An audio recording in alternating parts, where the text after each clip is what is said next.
Welcome, curious minds. Today, we're taking a deep dive into something that can genuinely change your next trip. Mastering travel English. We've got some fantastic source material. You shared loads of real-life conversations, from booking the trip right through to handling those unexpected hiccups. So our mission today, it's not just about giving you a list of phrases. We want to dig into the core ideas, the sort of surprising insights from these situations. We're aiming to equip you with the communication know-how and the confidence to handle pretty much anything travel throws at you. Make it less stressful, more fun. Think of it like your verbal passport to a smoother journey. Yeah, and what's really fascinating in these examples is how, these seemingly simple chats actually show some pretty sophisticated communication stuff. Yeah. We're going to look at not just what to say, but why certain phrases work better, why they get you what you need. Understanding those little nuances, that makes all the difference. Get ready for a few aha moments, I think, things that'll stick with you. Okay, so let's unpack this, starting right at the beginning. Making this first reservations, our sources really hammer home how vital clear communication is right from the get-go. It kind of sets the stage, right? Booking a hotel, the basic questions are, obvious but crucial. Availability, dates, like, do you have anything free from Friday the 15th to Sunday the 17th? And then specifying the room, a single or maybe a double room. It's also really smart to ask about inclusions up front, like, does breakfast come with that? Or even specific requests. Could I possibly get a room facing the city? And always confirming the price, So that's $200 for the 2 nights. Just lock it in. And that brings up a really good point. Why is being clear here so helpful? Why does it simplify things? Yeah. Well, because when you lay out your key details and what you want right away, you're signaling you're prepared. You guide the chat efficiently. It cuts down on that annoying back and forth, shows you respect their time too. It just makes sure you get what you actually want right from the start. Exactly. And it's pretty similar when you're booking a flight, isn't it? It's all about having your ducks in a row, being precise. You need your cities, New York to London, for instance, your dates, the 10th of August, maybe even a time preference, like a morning flight. Then your class, economy, business, whatever. Number of people, just me, or 2 adults. And obviously getting that final price, maybe $450, and confirming it all, that's non-negotiable. But here's where knowing what to ask gets really powerful. Those extra services. What if you need another bag? Or a specific meal. We see people successfully using phrases like, can I add an extra bag? Or maybe a bit more like, could I request a vegetarian meal? Mm-hmm. And if we unpack that a bit, asking about these details up front and knowing about potential extra costs, like say $50 for 1 extra bag, it just saves hassle later, right? No nasty surprises at the airport. And notice the slight difference there. Can I is direct, am I able to? Well, could I? Just softens it, adds a bit of politeness. That can be really effective. It's always smart to confirm these things, the request, the fees before you actually travel. Just makes life easier. Okay, so you've booked, you've flown, you've landed. Next big step, checking in. Hotel or airport, doesn't matter. Our sources show how smooth, polite talk can really take the stress out of these first moments. At the hotel check-in, it's often as simple as, hello, I have a reservation. It's under the name Natasha Smith. Then you show your ID. And what if you're late? Flight delay, maybe? A simple, calm, oh, I'm sorry, I'm checking in so late. My flight got delayed, works wonders. You can also ask about specifics right then, like, is the room on a quiet floor? Or, if it's late, is room service still available? It just shows you know what you need. What's really striking there is the impact of just being polite. Especially when you're tired and maybe a bit frazzled. Even if things are delayed, a calm approach, like the guest saying sorry for being late, it just creates a better vibe. It stops any potential frustration building up. And it encourages the staff to help you out more, doesn't it? We saw that example where the receptionist was like, no problem at all, Miss Green. We were expecting you. And then, unprompted, put her on the 6th floor away from the street for quiet. That's what politeness can do. It smooths the way. Yeah, definitely. Then at the airport check-in counter, it's straightforward. Passport, ticket. They'll ask, may I see your passport and ticket, please? You check your bags, they confirm the weight, hopefully saying, yep, your bag is within the limit. And good to ask, do I need to head through security now? But what really seems to stand out for a lot of people, and it's in our sources, is that pre-security preparation. Asking those little practical questions like, is there somewhere I can fill my water bottle after security? And getting clear directions. Yeah, just past security on your left next to the restrooms. These small questions, they seem to really cut down on anxiety in those busy, confusing airport spaces. It's about anticipating, getting yourself sorted. And it begs the question, why bother asking if you sort of know already? Because doing it, having those little conversations, can I check in now? Where's the water station?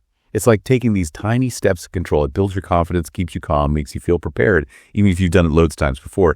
It's about plugging those little knowledge gaps that can cause stress, Right. Now, planning is great, but travel loves to throw curveballs, doesn't it? But hey, don't panic. Our deep dive shows how clear, polite, and actually quite assertive communication can turn messy situations around. This is where knowing your travel English really shines. So, flight cancellation. You get that dreaded message. What next? The key is asking about your options, being direct, focused on solutions. You need to ask about rebooking.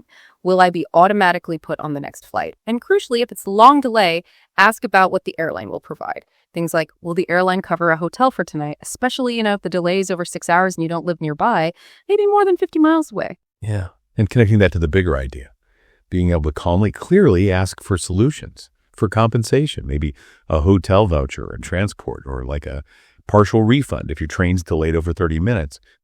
It's not just about getting what you might be entitled to. It's about shifting the stress, isn't it? Making it the airlines or the train company's problem to solve, not just yours.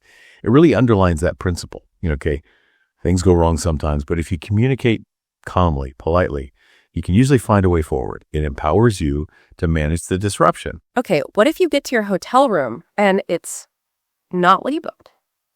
The sources show a polite but firm approach works best. Something like, hi, I just checked into room 305. I was actually expecting a room with a city view, but this one looks out over the back. Yes. Just stating the fact, not really complaining, makes it easier for them to help. And then accepting gracefully. Oh, that would be fantastic. Thanks so much for sorting it out. Now, a really common one. Lost or delayed luggage. Ugh. This is where communicating with a bit of empathy really helps. You explain clearly. My suitcase didn't make it on my flight. The airline says they'll deliver it tomorrow. Okay, that's the situation. But then the crucial bit is explaining the impact. The problem is I don't have any clothes or toiletries with me right now. That explanation prompts practical help. You often find hotels can offer a small travel kit with basics, maybe a clean t-shirt and slippers, or tell you where the nearest pharmacy is and that it's open till 10 p.m. It's fascinating, isn't it? How the hotel often steps up when you clearly state your immediate need. By explaining why the missing bag is a problem right now, no clothes, no toiletries, you give them a specific problem to solve. And they can offer real, practical help that reduces your stress while you wait. It's a perfect example of how clear, problem-focused talk makes a huge difference in stressful moments. And let's face it, delayed luggage happens. Your communication can either make it worse or, well, much more manageable. Train delays too. Another common test. You'll want to ask, obviously, any idea how long the delay will be. And then, importantly, about compensation.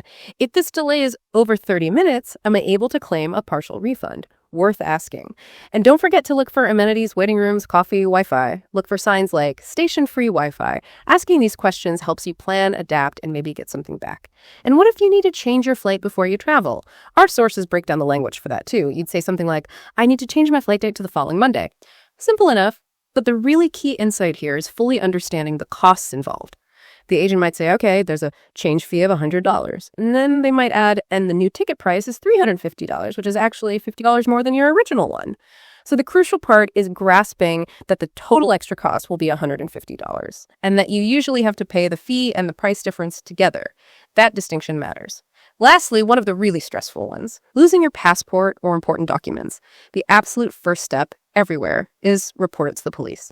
Get it on record. You'll need to give them details, full name, date of birth, nationality, and where and when you think you lost it. Maybe at the train station yesterday evening.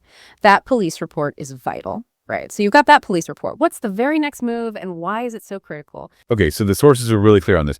Next stop, contact your country's embassy or consulate. You need a temporary travel document. Knowing where it is, like on King Street, about 10 minutes by taxi, is useful, sure. But the really critical piece of advice, call them first. Call first. Why is that so important? Because embassies often work by appointment. The specific forms you need, maybe other documents. Calling ahead means you don't waste a trip, you arrive prepared. It just streamlines what can be a really long, stressful process. It's about knowing the right steps, the right order, and who does what in that kind of crisis. Police first, then embassy, but call the embassy before you go. Okay, moving beyond just fixing problems, mastering travel English is also about making your trip better, richer, more enjoyable. Let's dive into asking for those extra services and exploring a new place smoothly. So, hotel services. Practical things like laundry. The sources spell it out. Leave clothes in the bag, fill out the form they collect before noon, back by evening. Simple. Or asking about ironing, usually a small extra charge. For getting out and about, asking for directions to essentials like a supermarket. You might hear, sure, Green Mart is just 2 blocks away and it's open 8 a.m. to 9 p.m. Useful stuff. Maybe a quiet spot to work. You could ask if there's maybe a small meeting room on the 3rd floor and find out it's free between 2 p.m. and 4 p.m. Being specific really helps them help you. What's really insightful there is noticing how the detail in the staff's answer often matches the clarity of your question. If you ask clear, polite questions, you tend to get really comprehensive answers.